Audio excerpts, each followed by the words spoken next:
Hey friends, Sleepy here, and welcome to another episode of the Weekly Playlist. It's Friday, so you guys know what that means. Time for me to share with you guys the games I have been playing during the week. I'm going to let you guys know my thoughts on them and opinions on these games, whether I think you guys should check them out or whether or not. I would like to hear your guys' thoughts on the games I share with you. I also want to hear what games you guys have been playing because I always get great ideas on games to check out from hearing about what you guys are playing. And I've got a nice little list going. And I also appreciate anybody who has any recommendations on a game you think I should try out. I play a variety of games for various consoles. I have a big variety of taste in games too, so I don't just play one kind of game. I don't just play first person shooters or racing games or adventure games or RPGs. I like to play all kinds of games. And I do have a nice list going from games you guys have recommended to me. And so I do appreciate that. So if you guys have any recommendations on a game you think it should check out, let me know. Now, this week has been kind of a slow week for me for playing games. I haven't got to play a whole lot because my work week got changed. I had to go into work yesterday when I'm normally off on Thursdays and fill in, so it's kind of cut into my game playing time this week. But I do have two games to share with you that I didn't get a whole lot of time into, but they're still two fantastic games. And the first one is for the Nintendo Switch, which I do like having the Switch because I can play it portable, that's how I usually have been playing it lately because I can lay in bed at night and relax and play on the Switch. And the game that I've been playing, which I haven't played this like over a month now, and that is Animal Crossing New Horizons. So this is the newest Animal Crossing game in the Animal Crossing series. Really fun title. We're actually almost to the year anniversary of this because I think this came out like um, March 20th last year. It was like literally like the last day before my area locked down everything because of the pandemic. And so this is one of the games that I played a lot in the early days of the pandemic. And it's a fantastic game. Now, this one is a little different when you compare it to the older Animal Crossing because I've loved the Animal Crossing games since the first one that I played on the GameCube, which was awesome. We never did get that Animal Forest one for the 64 they got in Japan, so we got the GameCube one. Now, unlike the previous Animal Crossing games, you actually don't go to a town that's already established. In those ones, the game creates a town, you name it, but then it populates it with all the animals, and you have Tom Nook and all them. Where in this one, you actually get to generate different random islands, and you go with Tom Nook, his nephews Timmy and Tommy, and three random villagers that they choose for you, and you go to this deserted island, and it's your job to build up the island and turn it into your own island paradise and however you want it to look. So at the very beginning of the game, you guys just start out with just tents and stuff and real basic tools, but you can build it into some amazing worlds. And I've seen some crazy designs out there. People have made like so I know somebody recreated the Legend of Zelda map, which is pretty cool. And some Nintendo right now has a Mario Island that they've created. It's just pretty cool. It's just crazy how unique and creative some people can be in their game. Now, for me, I kind of kept mine still that old island look. Kind of reminds me of like the other Animal Crossing games, and that's how I have it built up. I haven't done anything too crazy with customization and stuff, but I do have a full island of villagers, and you have a variety of different villagers with different personalities and stuff, which I do like in the game. And there's a lot of the classic ones from the older series that are in this, but they've also added new animals for you to be friends with, and it's great because then they can come and go from your island. Some will stay and some will want to leave, and you'll get new ones that come. But there's another thing that's really cool with this. If you actually have amiibo or those amiibo cards, you can actually scan those, and it'll bring that particular villager into the game, and you have to invite them. I think it's like 3 times before to get them to actually come and stay. But it's really cool. You can invite them now because how popular this game was last year. Those amiibo cards, which nobody really cared about them, they were for the amiibo festival for the Wii U. People were going crazy selling those cards for like high dollars because they were in such a demand. I don't know what the prices are now. I have a few of them that I picked up, but you can use those those Animal Crossing amiibo cards, and bring the animals into the village if you can find specific ones you like, which is really cool because there are some unique animals in the game that are harder to get than other ones. But it's just cool to have a variety. So you got your cats, and you got monkeys and pigs and dogs and wolves and turtles, just a huge variety of them. Plus, there's a variety of special animals in the game that do different things. Like, of course, you have Tom Nook and his nephews, where Tom Nook runs the residence center once you get that built up and takes care of helping you run the island and stuff. And then his nephews, Timmy and Tommy, actually run the store, which at the beginning of the game, they just start out with just intense, but eventually, you can get them built buildings and stuff and place it around. And then as your island expands, you can start inviting more villagers to your town, which is pretty cool. You also can have more than one person play the game. However, the Switch is locked to only one island per Switch, so you can have like 3 or 4 people playing, but you all are on the same island, and whoever creates it is the main creator of the game, and then the other people are secondary. But you guys have to share like the resource and stuff, like collecting fruit and stuff, and collecting bugs and all that stuff for the museum. But just a fun little relaxing game. You get tired of all the killing games and all the adventure games and stuff, and sometimes I just like to have a game that I can sit down and just relax, and that's what I can do with Animal Crossing New Horizons. So if you guys got a Switch and you like the previous Animal Crossing games, definitely give Animal Crossing New Horizons a check. It's pretty cool. There's a lot of stuff to do. It's one of those games, what I would suggest is to play it in like little small doses, like a couple hours here and there, and then maybe the next day or a couple of days later, come play. Because you could just play this over and over, but eventually, early on, you'll run out of stuff to do because you have to wait for things to unlock at different times and days and stuff by building stuff. So it's best to play this game in like little spurts here and there to fully enjoy it. But definitely check out Animal Crossing New Horizons on the Switch if you have a Switch. It's a great game, fantastic. And the other one is the one that I have been working on, and I finally beat the first campaign part of this, and that is Vikings Wolves of Midgard, which this is an amazing top-down action RPG, isometric view, like the Diablo games and your Boulder Gate, Dark Alliance, Champions of North. I love those kind of games, and that's what this is. And this has a wonderful Viking setting, which is pretty cool. At the very beginning of the game, you have a choice of choosing either a warrior, which is a male, or a shield maiden, which is a female, and then you can adjust the hair color and tattoos and facial stuff and like that. It doesn't have a very deep character customization, but you do have some basic stuff. You can change the name, of course, and then you get to go through the story. And now this game is broken up into, there's 3 different campaigns that have different missions and stuff, and there's some side missions and stuff to do as well. And I finally beat the first campaign of 3, so I've got about a third of the way through the game. Now they say the game takes about, you can get beat through it in about 20 to 25 hours, but I'm definitely going to get more than that because I play games slower than other people. I like to also grind at times too to level my character, because this game is definitely not easy, especially when you first started out. The enemies hit pretty hard, and you have pretty crappy equipment, pretty crappy weapons and stuff, and so you really do got to level up to make the game a lot easier, but it's really fun. It does have couch co-op, so you can play 2 people locally, or you can play over the internet with up to 2 people, so that's pretty fun. It has a nice variety of enemies to fight, and it's all has all that Viking setting, which I love, because like I said, I told you guys in the last couple of these videos that I've been on a Viking kick lately, and so I've been having a blast playing through this. The music is just phenomenal. I have a free digital soundtrack that came with my copy that I downloaded on my computer, and sometimes I'll just listen to that music on my own doing other things, and sometimes I have it on my phone even, and sometimes I'll listen to it at work while I'm working on our drawers and stuff, pulling them. But a fantastic game.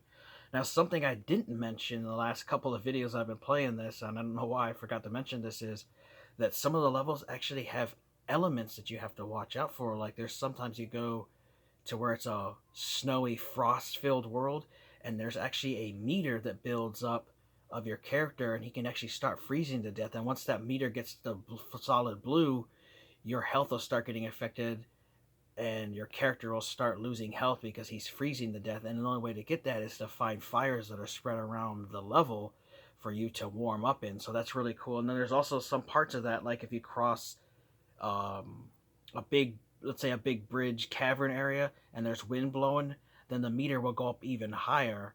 Now I did find that if you put on warmer clothes, which aren't like don't have any armor or anything, you'll actually reduce your exposure to the elements, and it'll actually bring it up slower. So I thought that was really cool, unique thing to add to the game, was adding the feature of elements affecting your character. So that was something that was really cool. And then I've run into other maps where you have to watch out for poison, and it has a green meter. And if you're in an area, but then you stay there too long in poison and it gets maxed out, then your character starts getting poison and he'll start coughing and losing his health. And you got to get out of that area to get fresh air. So that's something that's really cool. And there was one map that actually had cold and poison in different parts of it. And so you couldn't stay in that poison area too long. You had to pull out and take a breather and then go back in to fight the different enemies. So that was something that I was really excited about in this game, is having elemental things attacking you, and having the environment is also a challenge for you. So I thought that was cool. And like I was mentioning, there's a variety of enemies. So you have your goblins, and you got boars and goblins that ride boars, and you got ice giants and jotuns, and you got demons, and there's some really freaky big giant like tit lady you fight, because you got your mythological creatures and stuff in this game that I've been running into, which is pretty cool, and some are pretty disgusting. And then you also get to fight other Vikings, but then you also get to fight the European people and stuff, and different enemies, so human enemies as well to fight. So I like that there's a variety of enemies. The story is done really well. There's this really cool old lady that narrates the game, and she's actually an NPC in the game that you interact with, and I really like her voice. Like the voice acting too was just phenomenal in this game. They picked people who would fit the character well. A big burly guy has a big burly voice. An old lady sounds like an old witch lady.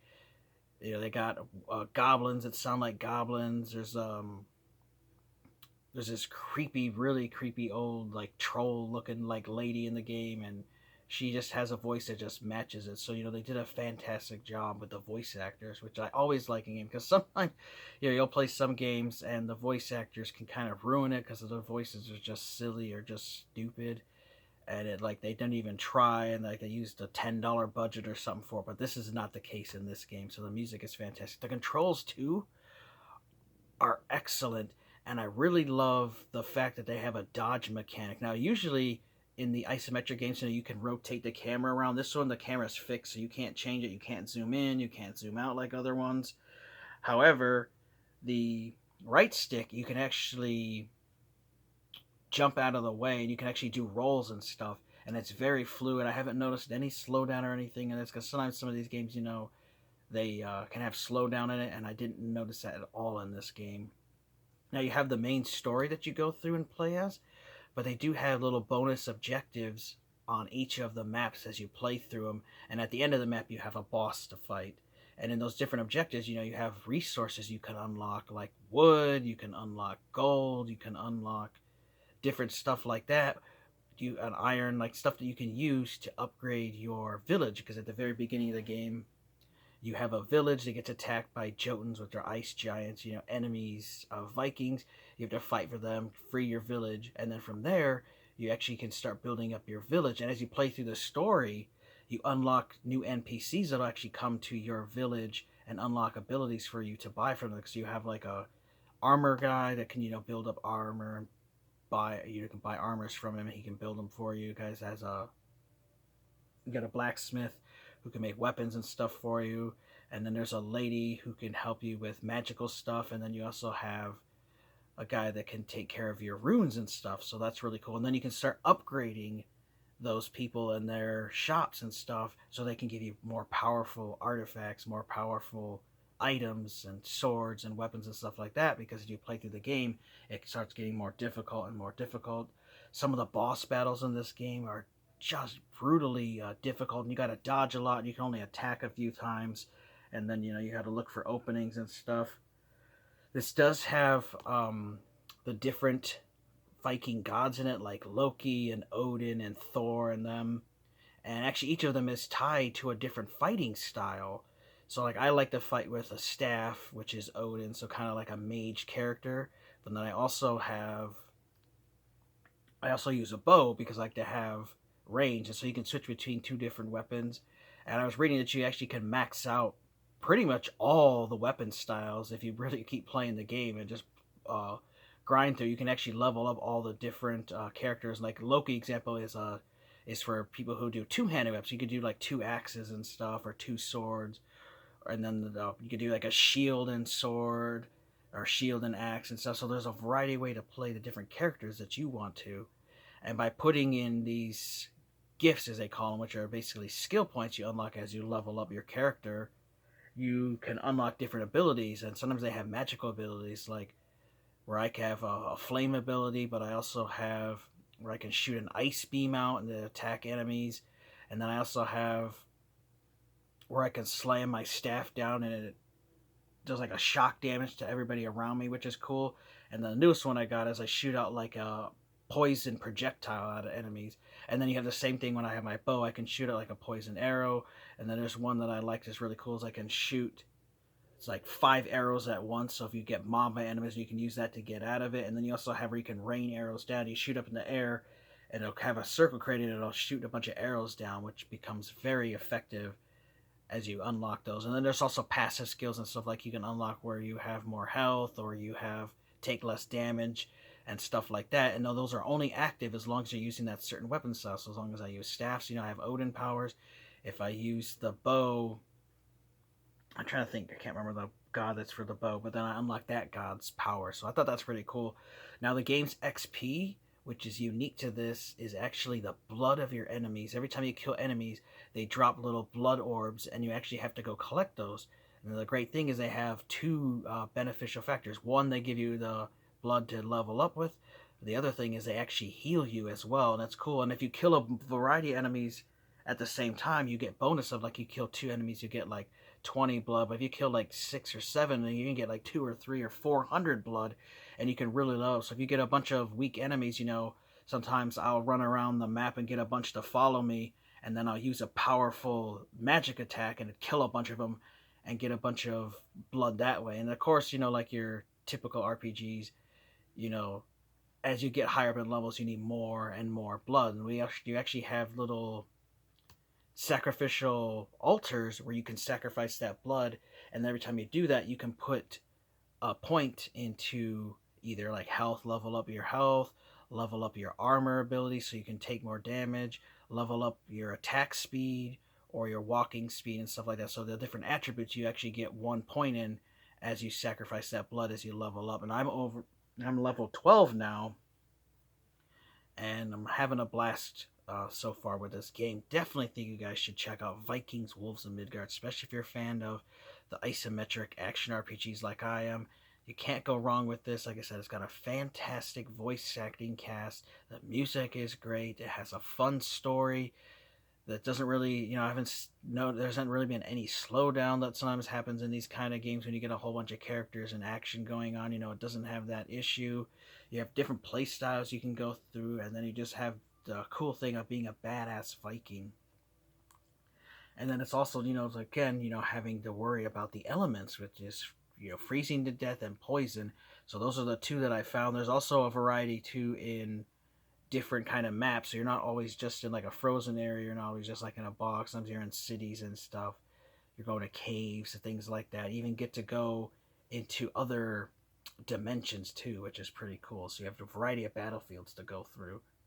But definitely check out Vikings, Wolves of Midgard if you're a fan of isometric RPGs. You will not be disappointed with this. Trust me. We'll do our quick little recap like we do every week. I talked about that I was playing a little bit of Animal Crossing New Horizons. It's a wonderful game for the Nintendo Switch. It's a little different than the older Animal Crossings, where in those games you went to a village that was already established. This one, you actually get to take up the reins of building the whole village yourself, which is pretty cool because you can make it set up any way you want.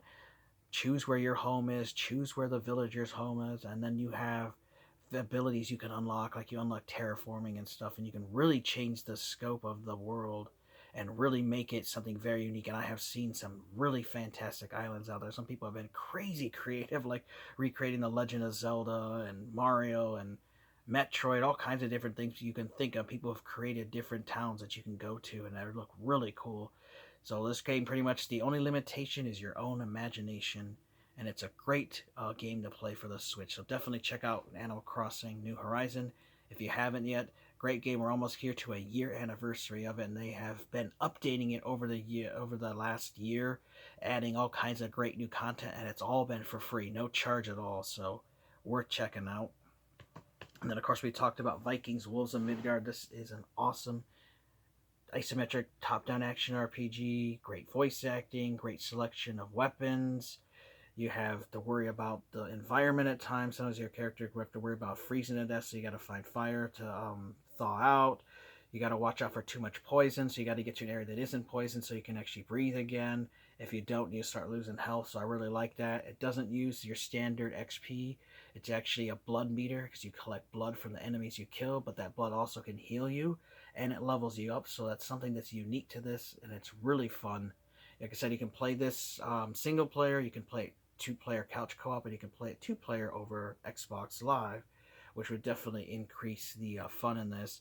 It's not an easy game, though, especially early on. It can be pretty brutal in the difficulty, so it does take some time to get used to enemies and learning how to dodge and stuff, and blocking things like that, and not just attacking enemies head-on. And sometimes you gotta think a little bit and use some different tactics on them, especially bosses and stuff, which can get challenging at times, but it's still a fun challenge, and it's not like impossible or anything, and it's not too easy. You know, it's that just that right sweet spot of a fun game. So definitely check out Animal Crossing New Horizons and Vikings Wolves of Midgard. Let me know your guys' thoughts if you played either of these two games, what you thought of them. I would like to hear what games you guys have been playing lately, and if you have any recommendations on a game you think I should check out, let me know. I want to thank you guys for watching. Take care. You guys have a great day, and Sleepy will see ya next time.